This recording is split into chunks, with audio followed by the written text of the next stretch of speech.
In this session, Barry Stroud invites Davidson to explain what is wrong with skepticism about the external world. A number of areas of Davidson's work are covered, including his rejection of empiricism, his theory of perception, his views about causation, and his notion of triangulation. Davidson's rejection of empiricism is discussed in detail in his discussion with Quine in this series. But in this session, it is made clear that the rejection amounts to a denial that there is any epistemic intermediary between the world and our beliefs about it. Davidson explains how this denial is consistent with his belief that all our knowledge about the world depends on perception, in the sense that it is through perception that we gain reasons to believe the things we do believe about the world. After having introduced the topic of perception, Stroud offers Davidson the following skeptical argument. There are cases of non-veridical perception. In particular, there are cases in which someone has an illusory experience, while they are unaware that they are having an illusory experience. Given this, it might be that all of our experiences were like that. And so it might be that all our beliefs about the external world, formed on the basis of perception, were mistaken. Davidson suggests that this argument employs fallacious reasoning. It is a fallacy, Davidson argues, to reason from the claim that any one of our experiences might be so-and-so, to the conclusion that it might be that every one of our experiences are so-and-so. Davidson is quick to acknowledge that resisting a fallacious argument to a skeptical conclusion does not in itself demonstrate the falsity of that conclusion, and Stroud asks Davidson to explain why he thinks that the conclusion is nonetheless false. There is much discussion of Davidson's response, but the key idea is that we should look at the conditions that would have to be fulfilled in order for the skeptical claim, the claim that we might be predominantly mistaken in our beliefs about the external world, to have the content that it does have. And once we do this, Davidson argues, we will see that those conditions can be fulfilled only if the skeptical claim is false. The discussion next turns to an appraisal of Davidson's views about what fixes the contents of our ordinary perceptual beliefs. Davidson describes his view that the content of someone's belief is fixed by whatever event caused them to have it, together with the situations in which they first learned to have beliefs of that sort. Stroud raises a number of objections to this view, and a rich discussion follows. Stroud concludes his questioning with a final skeptical challenge. Given Davidson's account of how the content of our beliefs are fixed, there must be an external world. But given that he has merely offered necessary conditions of the possibility of thought, not an analysis of thought itself, it is not possible that the majority of our beliefs about the world are false. Davidson counters this challenge by appealing to his notion of triangulation. People share the world with other people, and they do so by systematically reacting to the world and to others' systematic reactions. And given this triangle, a triangle joining a speaker, the world, and other speakers, there is a limit to how many of our beliefs could be false. I'm very pleased to introduce Barry Stroud, Professor of Philosophy at the University of California in Berkeley, and a colleague, of course, of Professor Davidson. He's going to discuss today the problems of skepticism and, first, the problem of perception. Barry? Well, maybe we could begin by talking a little bit about empiricism. I think many philosophers nowadays, even though they differ in many other ways, would be happy to call themselves empiricists. But I think you would not. And could you say what it is about empiricism that you think you don't like or don't want to accept, or what it means to you? Well, of course, different people have different things in mind when they call themselves empiricists. I have always thought that it was an important principle of empiricism, or let's say I've just included this in my own characterization of empiricism, that there's something given to us in experience which is not the outside world as we believe it to be, but something private, and old-fashioned examples would be things like percepts, sense data, what Hume called ideas, and these would be the grounds for all of our beliefs about an external world. It's not.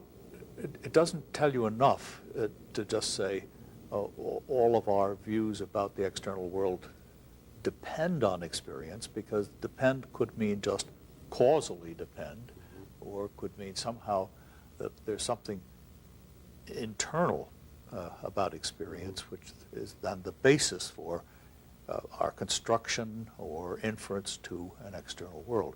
So what I'm against is the idea of an epistemic intermediary between our beliefs about the external world and what's actually out there.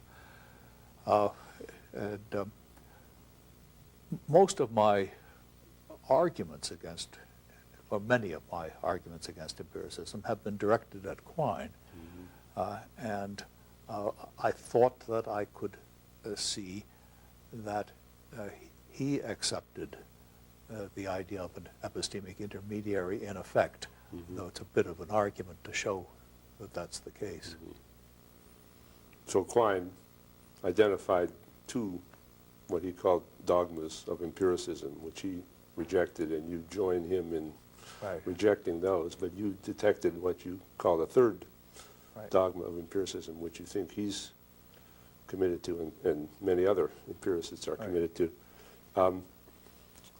But you don't deny that in some general sense all of our knowledge of the world rests on or depends on perception.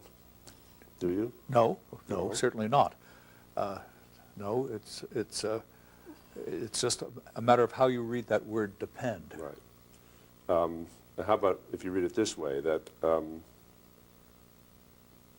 we need perception in order to give us reasons to believe the things we believe about the world? Certainly. That's okay, too. Yes, that's all right. Yeah. Of course, it depends on how you analyze perception. Right. So it does seem that what you're mainly focused on is views about, philosophical views about what is perceived, rather than the role of perception in gaining knowledge in general, but that there's a, as you see it, a distortion in the idea that what you perceive is something, so to speak, less than the world that you're trying to gain knowledge of. Right. Yeah. But you don't want to go as far as saying that it isn't possible to perceive something to be so when it isn't so. Do you? I'm not happy with that way of putting it, because I think this is partly a verbal matter. I mean, certainly we sometimes, when we're looking at things, think that we see something that isn't there. And we're having a perceptual experience which is not veridical. But I'm inclined myself to think that if it's true that somebody perceives a red apple, then there has to be a red apple that's causing the perception.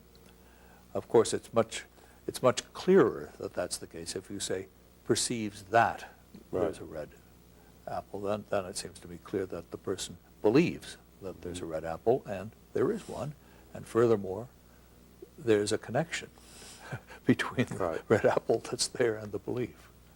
But it is possible to perceive something even when you know that it's not so. I mean, things can be arranged like a hologram, for example, where you would say, I see a red apple, knowing full well that there isn't really an apple there. But that seems the right way to describe that particular experience. Maybe I've just brainwashed myself, but although I think we might well say that in a situation in which it was clear to the person we were addressing that we knew that it wasn't the case, I'd be, yes, you might say, oh, yeah, now I see it, speaking of some illusion. Right. But I'd be slightly worried about the exact way in which you worded it. Well, suppose I have a machine that produces illusions and is known to, and I say, look in there now, what do you see? Wouldn't you report, or couldn't you report, even in sort of propositional language? I see that there's something yellow sitting next to something green, and the yellow thing is bigger than the green, and so on. I think we might talk that way, but I'd be more apt to use words like seems or looks as if or something of that sort. But I take it that even if you do allow that there are individual cases like that, your real point is that that isn't any reason to think that that's the way things could be in general. So there isn't, in the possibility of individual illusions or cases of being wrong, a threat of our losing our perceptual contact with the world in general. That's right. Yeah. Yes, because I'd say I mean, the reason we know it's an illusion is that we have so many non-illusory experiences. Right. But the threat, I take it, that many philosophers have seen in the possibility of illusion is that we can have the illusion even when we don't know that it's an illusion. Of course. And then the generalization is that for all we know, we may always be in this kind of situation. Right. This is an example of a fallacy that seems to me to be occur in philosophy a lot, and that is to infer from the fact that every item of some sort might be a certain way, to infer that therefore all the items might be that way, and of course that's to change the order of the quantifier, so to speak. But it's not quite as bad as that, is it? I mean, it's not that this might be an illusion, so everything might be an illusion. It starts from the fact that there sometimes are illusions, that is to say, this is an illusion. Sure. And so it could be that everything is like this. Right. It's still fallacious, but it's not as bad.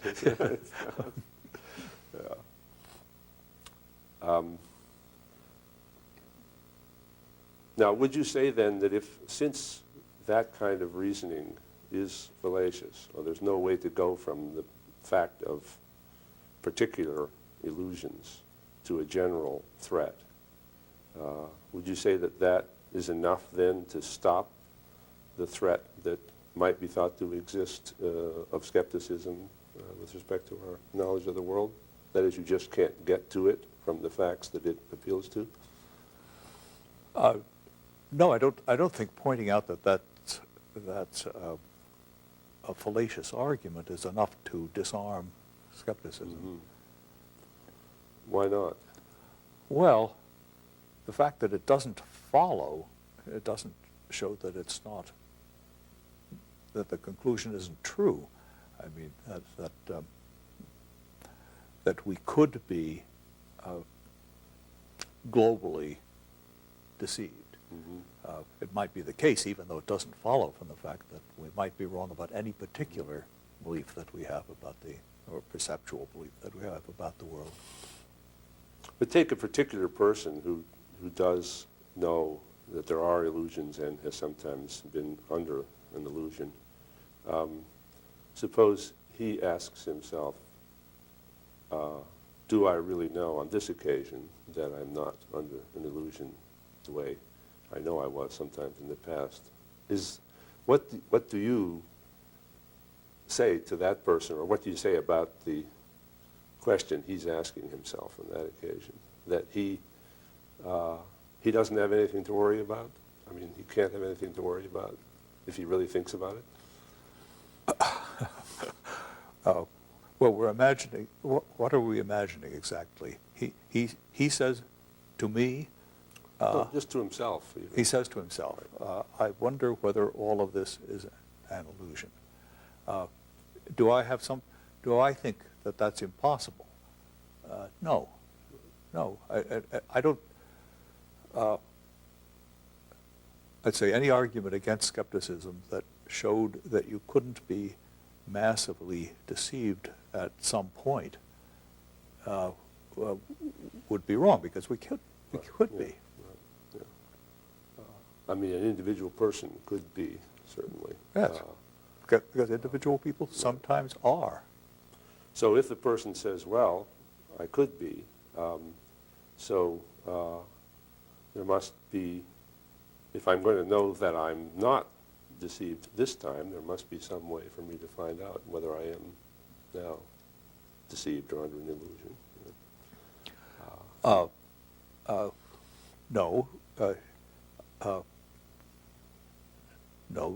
No. Some definite known way of finding out. No, I don't think there is. Mm. And that's why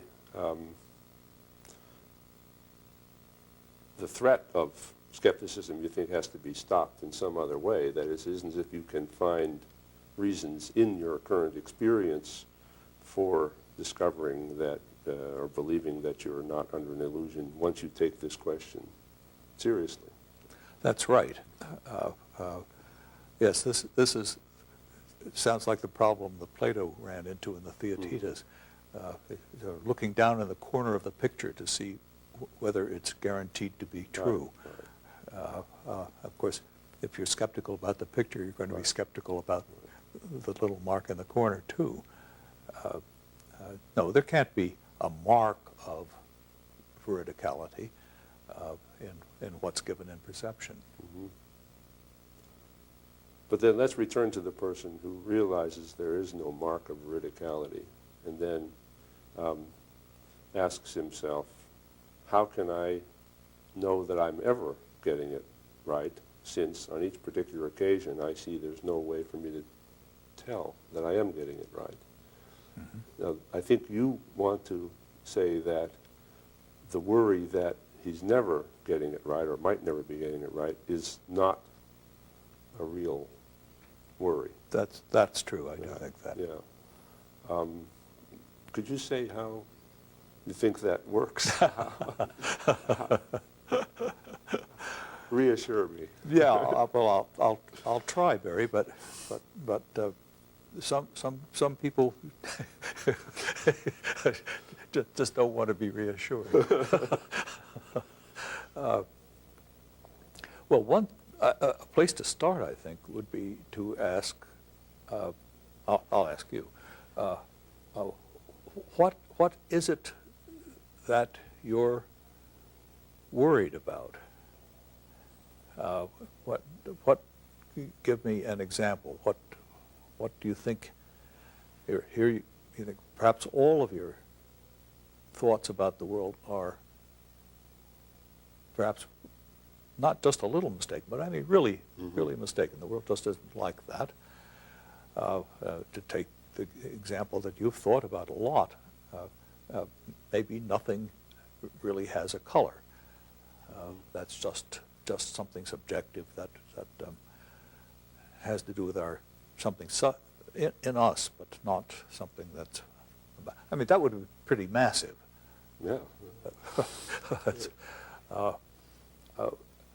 Say how did you learn what I mean, what somebody else means when they talk about color, or for that matter, how did you get the concept? itself? What's the route through which you picked up this concept of red or yellow or whatever it might be? And that's where I would look. I'd ask for the source of the content of these concepts and the words that we use to express them. See, that's what I think is the most interesting and promising and illuminating aspect of your approach, especially as applied to skepticism, but elsewhere. Namely, I think what you're saying is you would look to see how the person even came to have the thoughts that he then relies on in generating this skeptical worry. Right. And that you start by looking at the situation earlier, so to speak, than when the question has already arisen and you're looking for an answer. You rather go back to the conditions that would have to be fulfilled in order for the question to mean what it has to mean to the person in order for him to be worried about it in the right way. Yes, that's right. And maybe this is connected too, is it, with your difference from Quine, that your difference with Quine with respect to some kind of sensory intermediary or some kind of directly given element in perception is that once you have that, you cannot give the right account of how the things that you think even mean what they do to you. You can't account for it in the right way.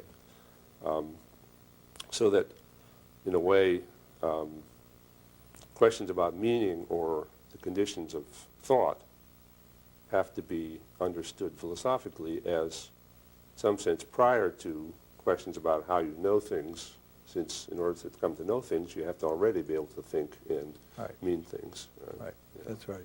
Yeah. So we should look to the conditions for meaning things in the way we do, or thinking things in the way we do, to understand how knowledge is possible. And as I say, I think this is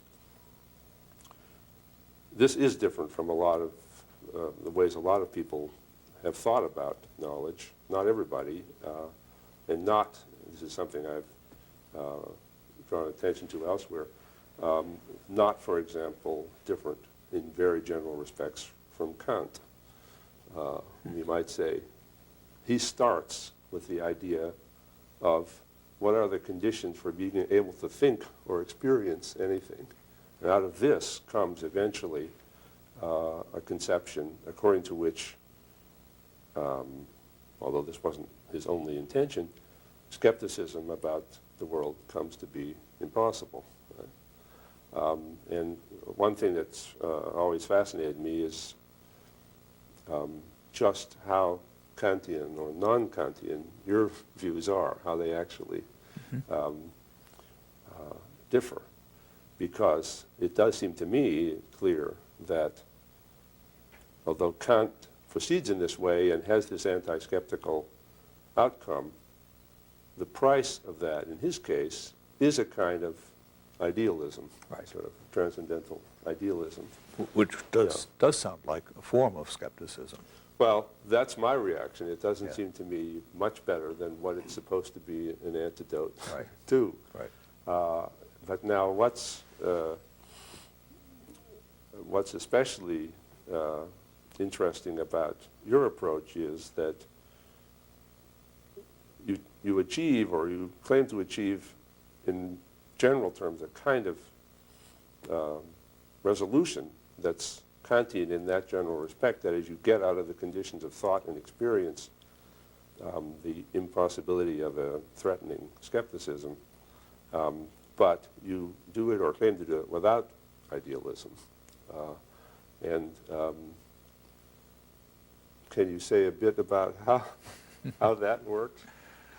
Maybe I could add to this one further aspect. You wrote some time ago an article called "A Coherence Theory of Truth and Knowledge," And I think you might not still be completely happy with having given that title to the paper. And some people have taken you to be more idealist than I think you want to be taken to be. So how do you avoid it while giving a kind of account of thought that has these wonderfully anti-skeptical consequences? Yes, the point of the title was that I held then and hold now that nothing is a reason for an empirical belief that doesn't trace back to empirical beliefs. So nothing gives support, epistemic support, to a belief about the world, perhaps with a few exceptions about our knowledge of our own minds, so just leave that aside. Nothing gives such support except other beliefs about the world. Now that's the coherence element. You're right that I regretted the title for several reasons, because certainly mere coherence of our beliefs doesn't guarantee their truth.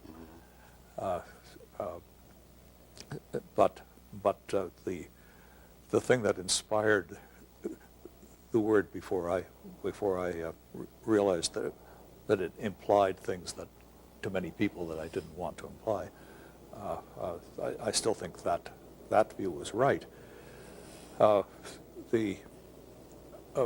What one needs, though, to make this at all a plausible view, is an account of perceptual belief and what it is that gives our perceptual beliefs the contents that they have. By perceptual belief, I mean just the beliefs that spontaneously come into our minds when we look and hear and touch things.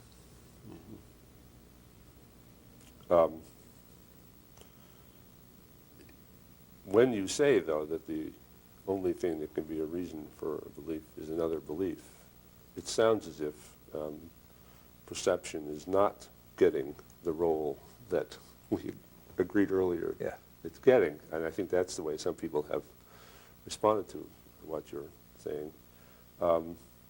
So maybe I could put it this way. Suppose you believe something, and then you have a perception, you perceive that what you believe is so. Now, how can that give you more reason to believe the thing since you believed it already?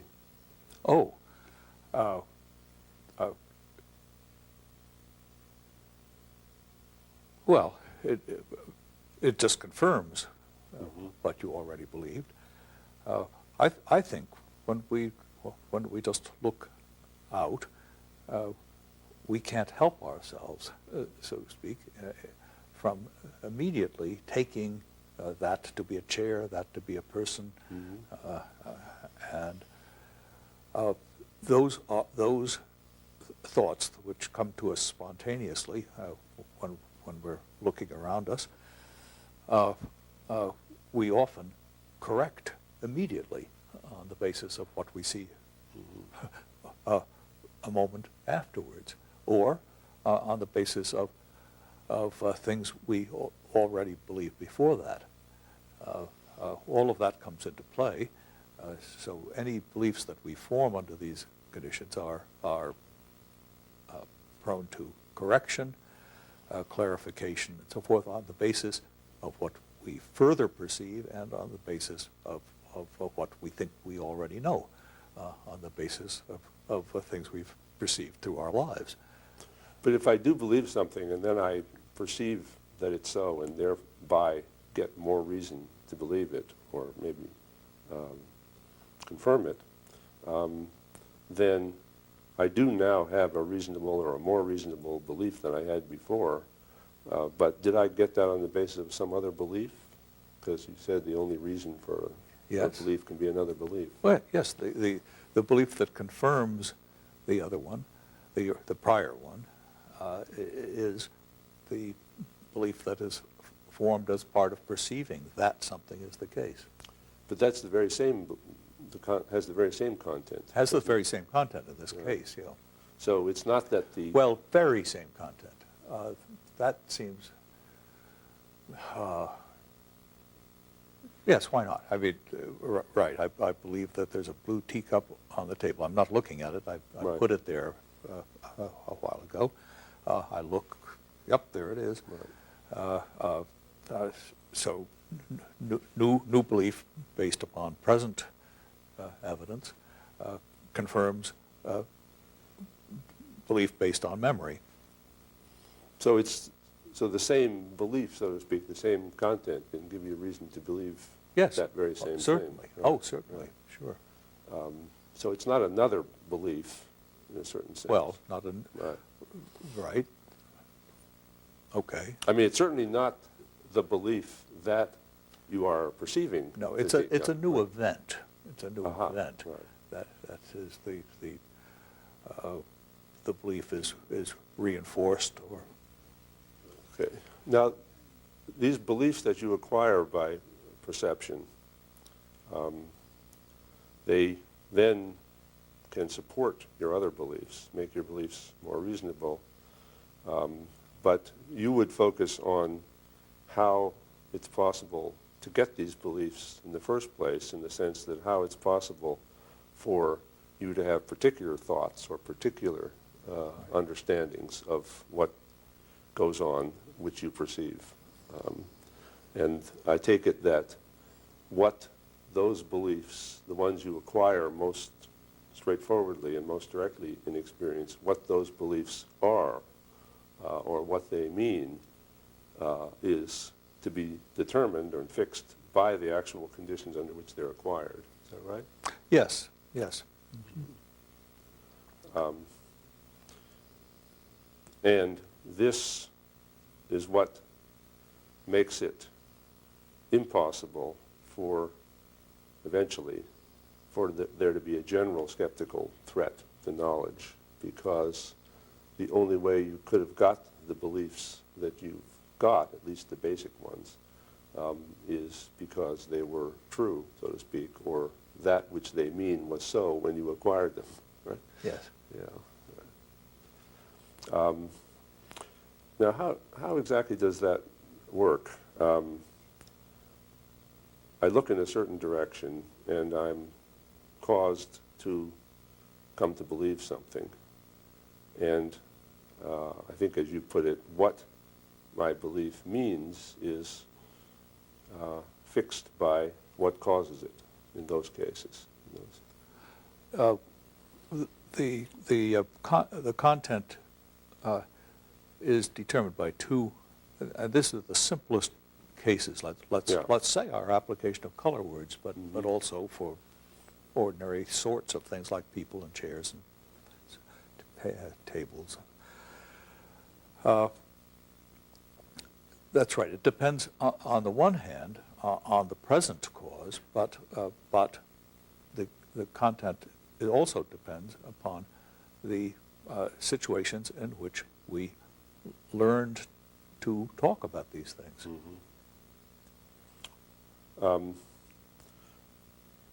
The trouble with causes, though, is that there are so many of them around. And the question is, how is the cause that determines what my words mean or what my belief is, how is that to be identified? Right.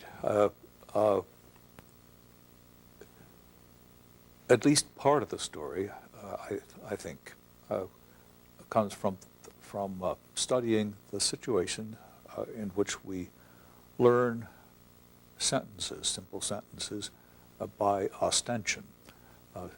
Somebody introduces us to the truth conditions for a sentence by either himself or herself uttering the sentence in appropriate situations, and we being built somewhat the same as other people, generalize along the same lines, and pick up the idea that this sentence is one that's true under the kind of circumstances that we're experiencing. The thing that narrows down the cause is, first of all, the sharing of reactions of others, which we can correlate with the things that we're seeing. And of course, if you bring in more than two people, it narrows it down even more. Well, let's suppose we have two speakers and something happens. To take a famous example, a rabbit runs by.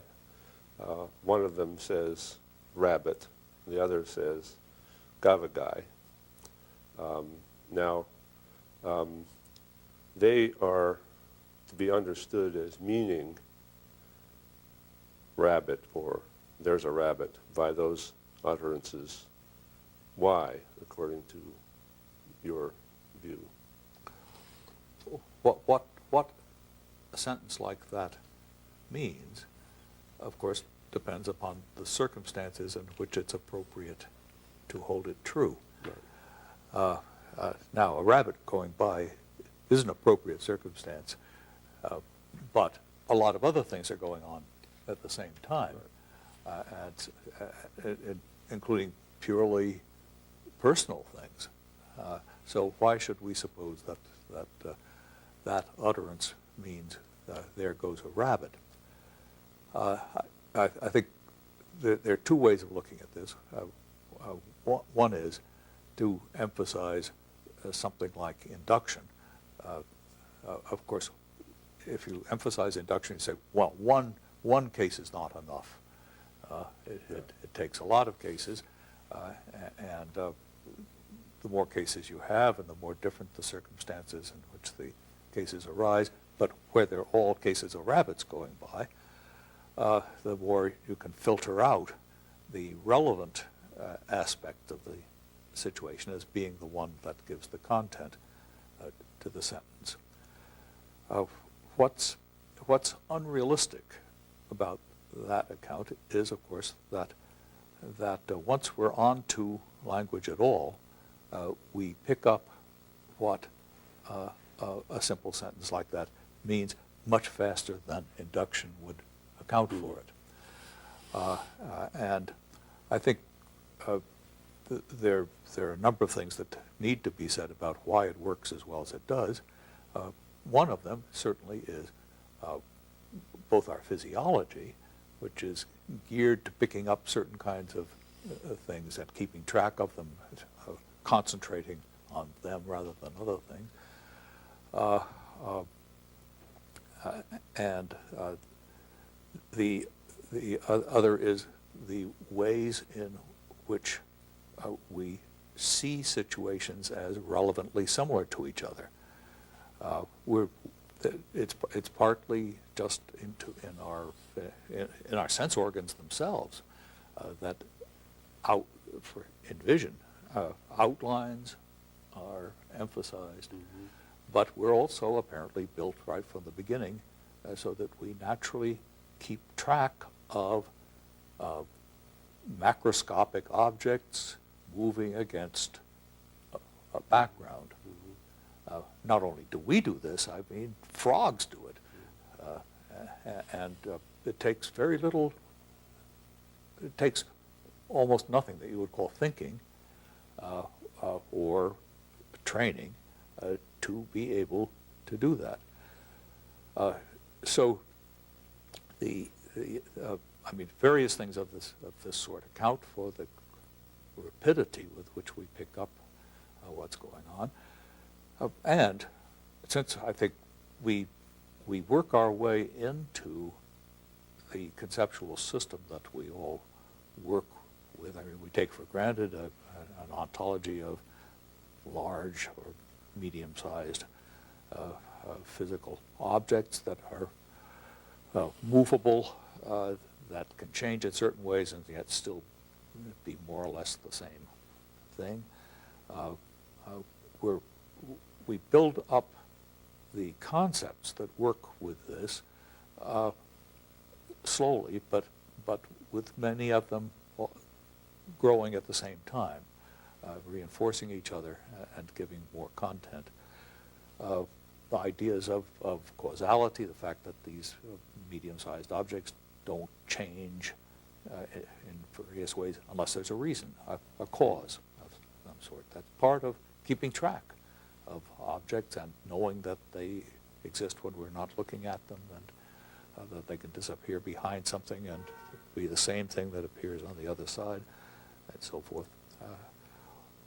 We slowly work our way into all of that. Now, given all of that background which comes with having really clear thoughts at all about the world, the fact that we figure out that gavagai means rabbit, means there goes a rabbit, or there's a rabbit.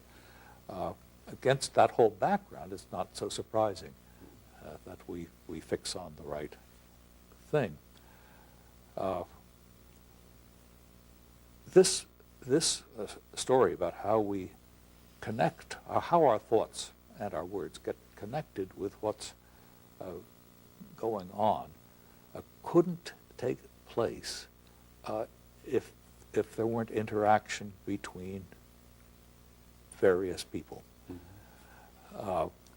Because there's one thing that's essential to any thought at all, that so far as I can see, we couldn't get except in these triangular relations where two or more people are reacting to the same thing in the world.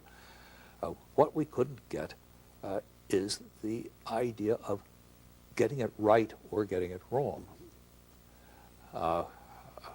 If you've got two people, then of course they're going to agree in the majority of cases, because those are the cases in which people got the concepts in the first place.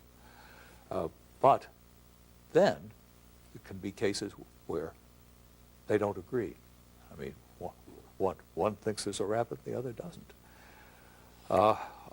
And that introduces room for error, for the concept of error. It doesn't tell you who's right and who's wrong, but of course that takes a lot more. But the room for error that's introduced there is only there because of the dominance of non-error or truth, so to speak, that only makes sense against a background of getting it right. Yes, the idea here certainly is inspired by what I think is in Wittgenstein. The idea that thought requires a community. Right. And another thing that's in Wittgenstein that speaks exactly to what you are saying is this: when you're first learning a word, by a word here I really mean one-word sentences, or they can be longer than that, but what we're really learning are sentences. When you're first learning what a sentence means, the idea of a mistake has no application for the person who's doing the learning, because there isn't anything that could be a mistake. Right. So this much is apparently where this sentence works.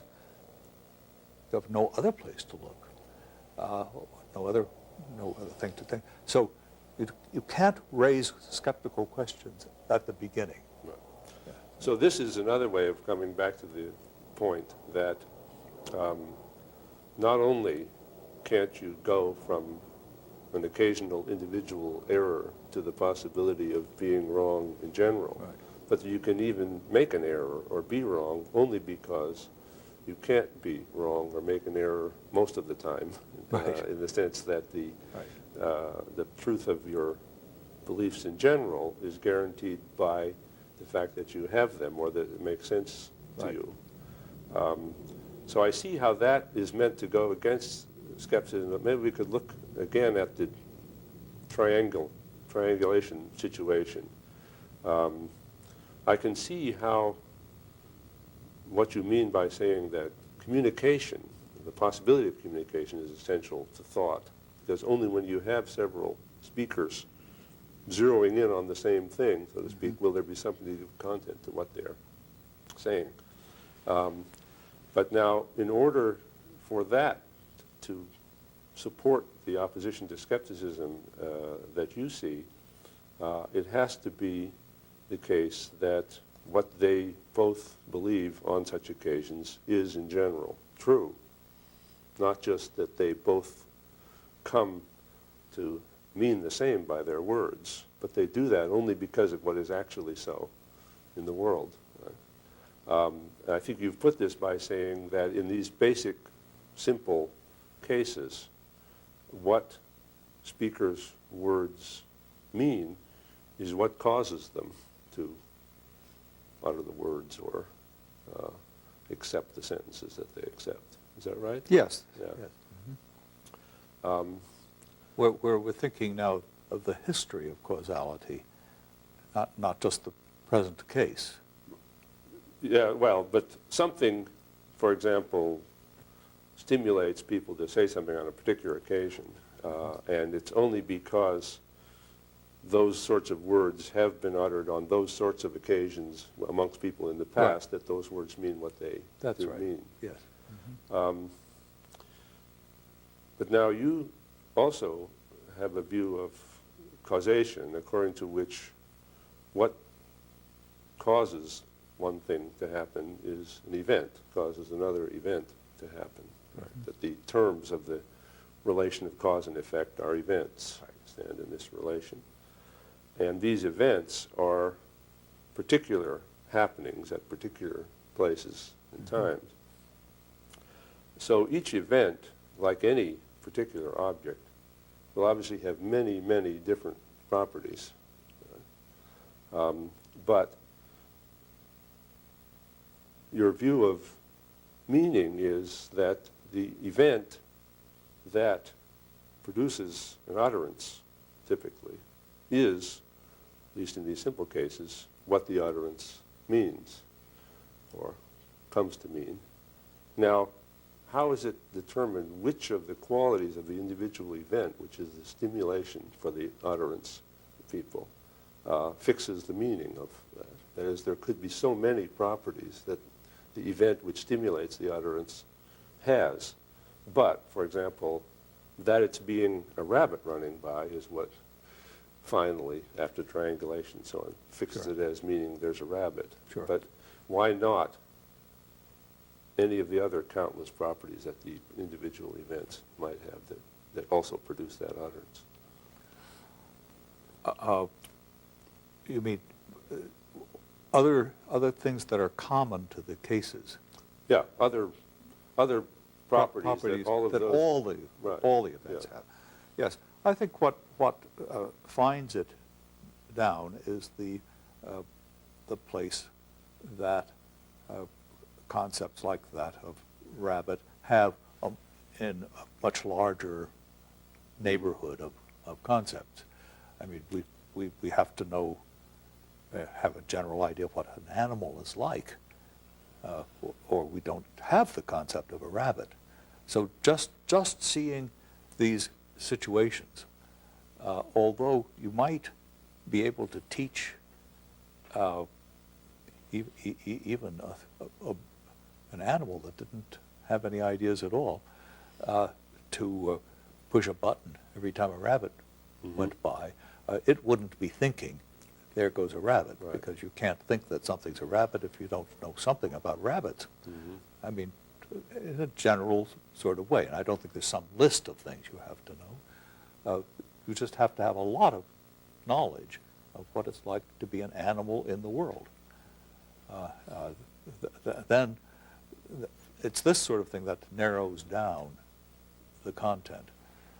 But as long as you have now learned to say there's a rabbit and to talk about rabbits in other ways, in just all the appropriate situations, in relationship to, and also are prepared to utter other sentences that are related to this in the right sort of way. That's what it is to have this content. It's not as though there's something mystical and additional. But that makes it sound as if it's the other things that the people think, in addition to having this particular thought on this occasion, that determines that it is the thought that there's a rabbit going on. Oh, yes, absolutely, right? Yes. There's all sorts of inferential relations. So that what else you think will determine what a particular thought is, yes, because of the role that it plays in all the things that you think. But then that suggests still that what fixes the content of what people think, given that communication is essential to thought, is what they all come to think, what they all come to share as their thoughts.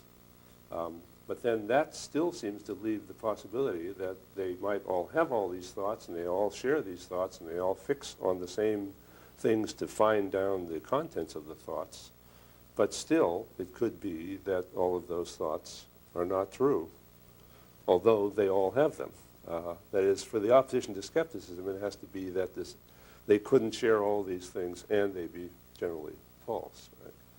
Now, I thought that the appeal to the actual causation, not what they think is the causation, but what is the actual causation of their thoughts, utterances, and so on, is what guaranteed the truth of those things. True, it is. But now you're saying that what finds down the contents of their thoughts is the other things that they think, rather than the actual.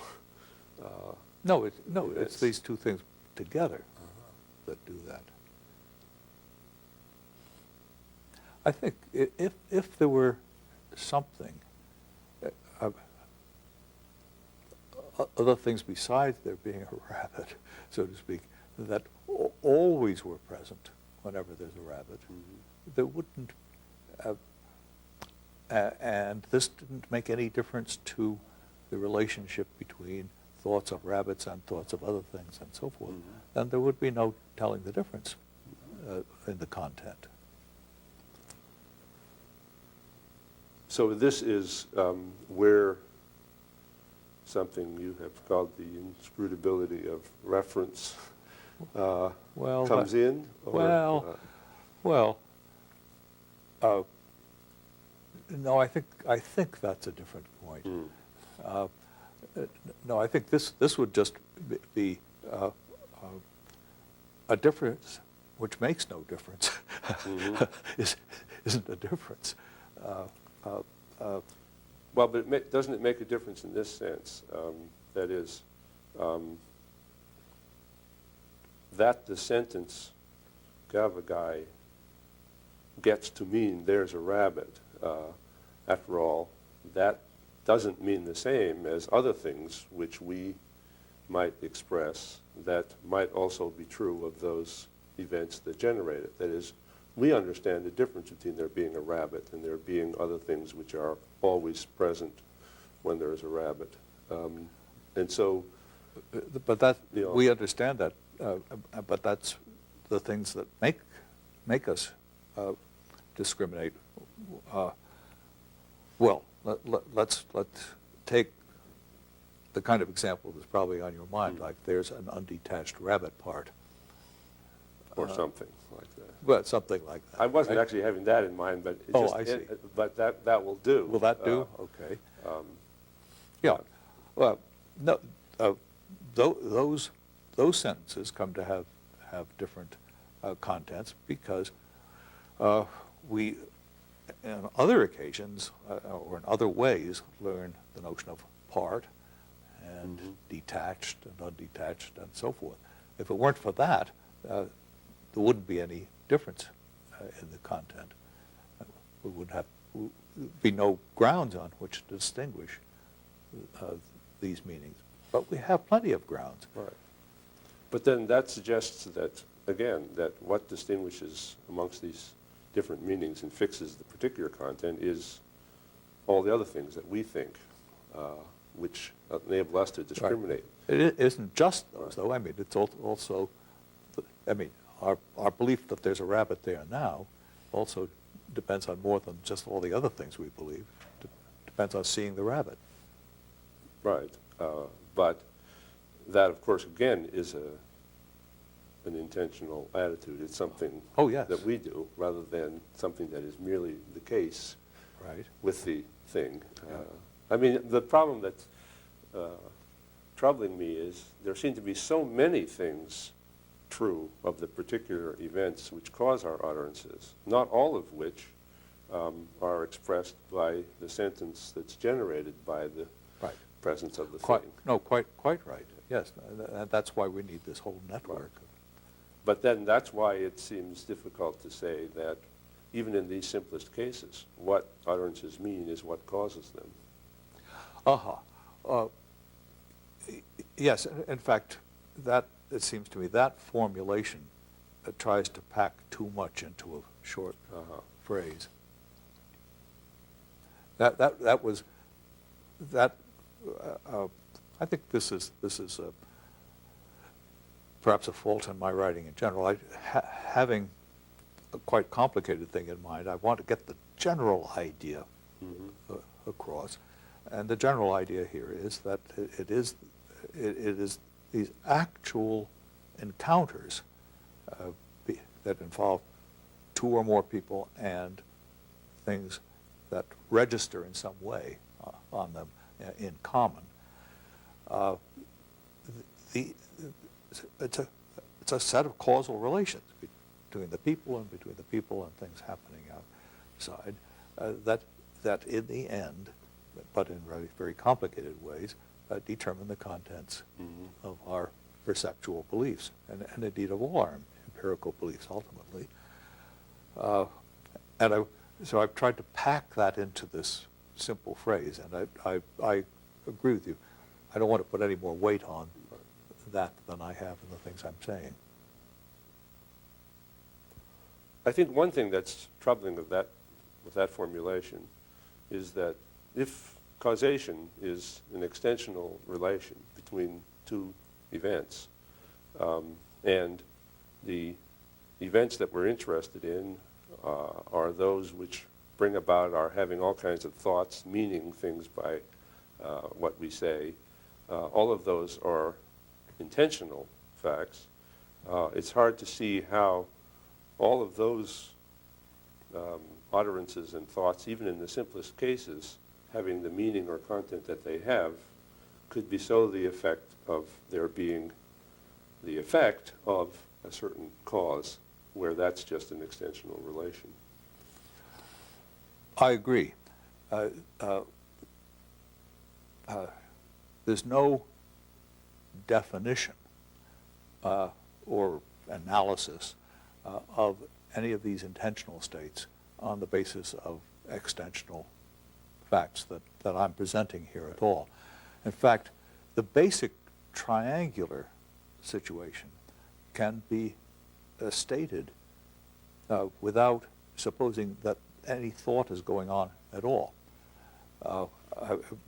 We seem to have, we do see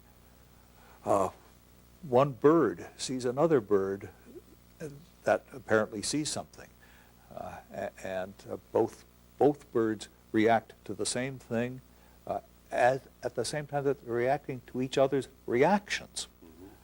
And there's the whole triangle again and again in the animal world. So the triangulation does not give an analysis of thought or content in itself at all. What it does at best, what I think it does do, is express very important necessary conditions for there to be thought and communication. But how to make the jump from just these learned interreactions, or some of them not even learned, just primitively given. How to make the jump from that to thought, meaning, and so forth, I have no idea. And in fact, I'd say rather, I'm convinced it can't be done. That is, we can't explain that at all. So I say, this is the situation in which these simple sentences do come to have the contents they do. If that's the way they come to have the contents they do, then skepticism just can't get started. Or so I would say. But this is not put forward as a way of jumping from the extensional causal situations to something as complicated and delicate as thought. But there are, I say, there are a number of aspects of thought where you can see that, or I claim that you can see that conditions for it are present in this simple situation. But would it be fair then to say that for thought, there must be communication, there must be triangulation, with the possibility of triangulation by various thinkers and speakers, and they must triangulate on, ultimately, the things that are causing, or something that's causing their utterances and responses. But you don't have to say anything in that account about what the causes are, as long as there are things that they're triangulating on. That's correct. And it's certainly not at all essential that even the creatures with thought are asking themselves what is causing this or that, what is causing the other person to act this way. They're just correlations between situations and people. And that these correlations, many of them, obviously come very naturally to people. So it's not as though, in spite of its complexity, as though it's all that hard for us to get it going. But that doesn't give us a philosophical account of content, thought, belief, or perception, as far as I'm concerned. So if what's essential to thought is there be communication and triangulation, and the triangulation be on whatever is causing it, right, then you might easily have the impossibility of a general skepticism about there being something.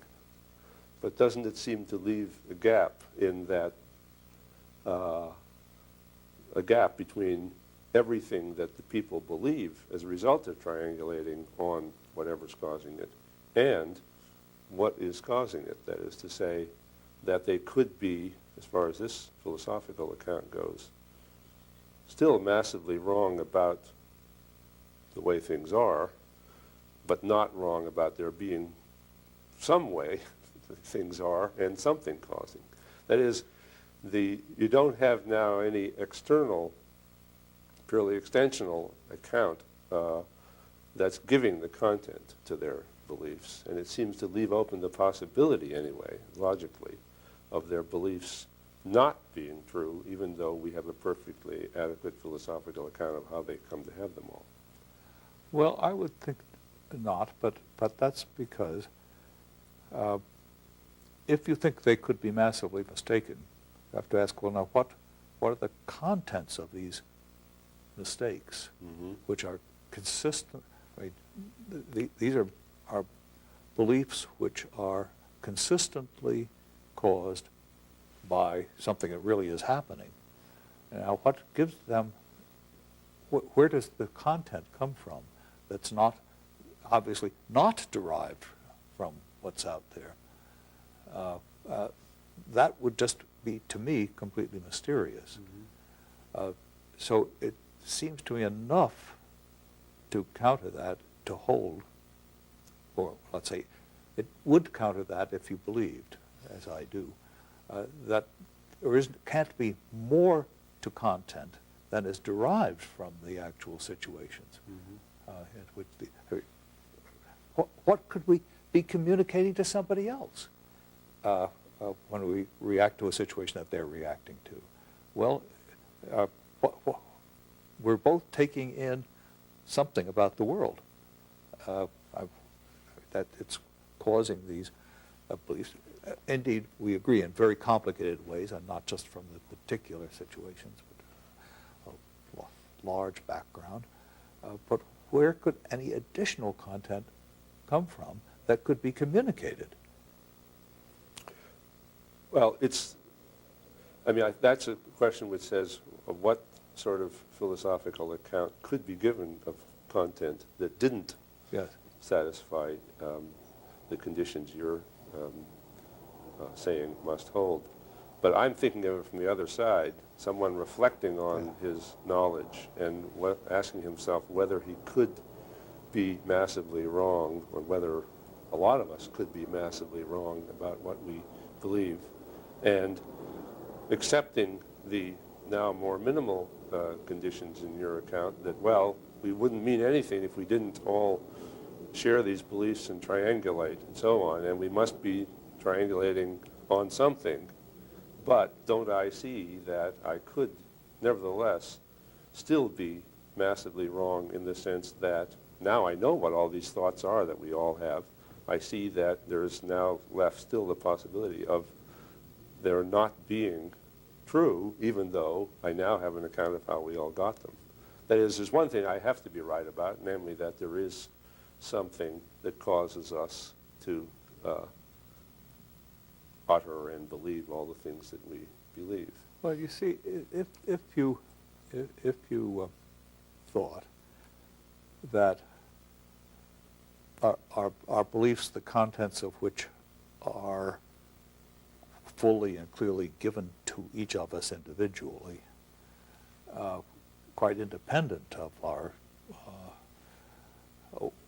when I say independent, I mean independent at least so far as content is concerned. They might be tripped by something outside, we know not what, but we certainly know what we think. If you hold that, so that communication isn't a condition for testing content, then I could see how you can be a skeptic. But if you suppose that the kind of thing that we communicate to others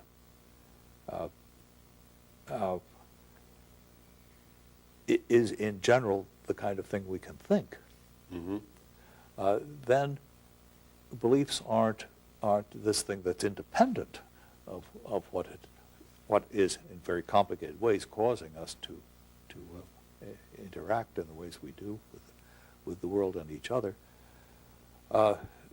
Then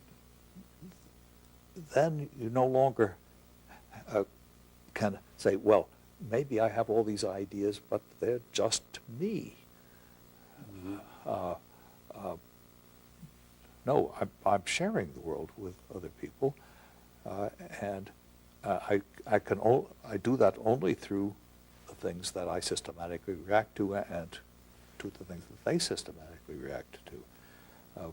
Now, that seems to me to put a limit on how far off we could be.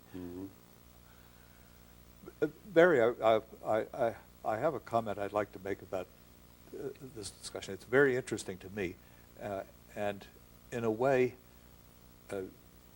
almost unique, because as you know,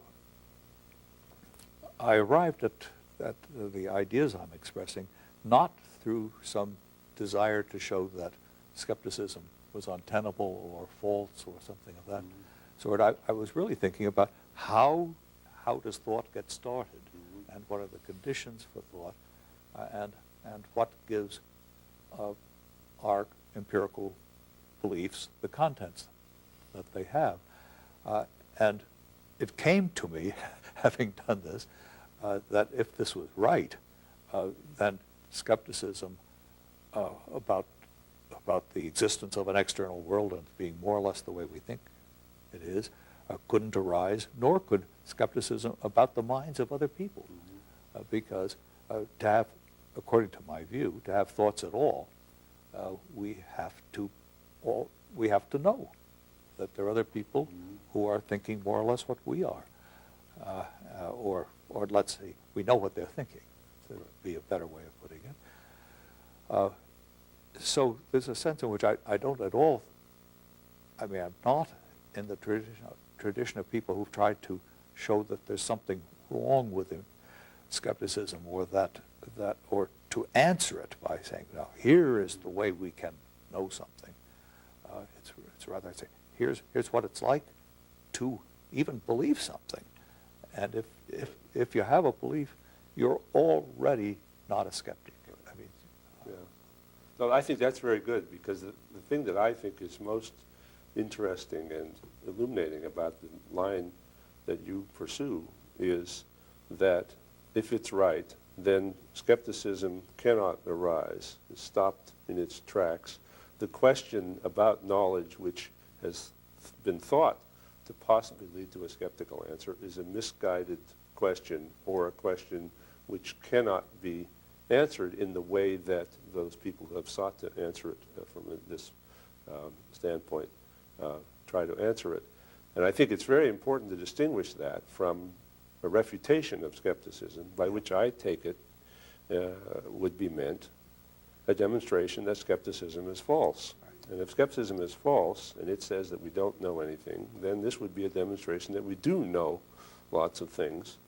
And you are not, although of course you believe we know lots of things, you're not trying to demonstrate that from your philosophical theory.